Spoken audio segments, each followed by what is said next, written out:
সাধারণ মানুষের দাবি মেনে ডুরান্ড কাপের জন্য অফলাইন টিকিট বিক্রি হচ্ছে।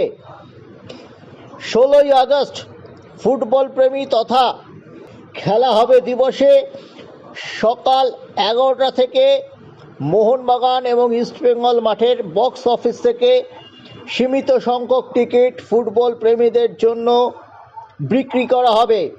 ডুরান্ড কমিটি সংবাদ মাধ্যমকে ইমেল করে এই কথা জানিয়ে দেওয়া হয়েছে। ইতিমধ্যেই শুরু হয়েছে অনলাইন টিকিট বিক্রি।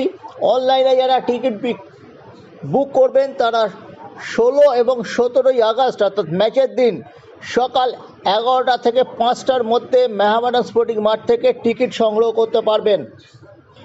ডুরান্ডের টিকিট বন্টন নিয়ে অত্যন্ত গুরুত্বপূর্ণ আপডেটটি আপনাদের জন্য রাখা হলো।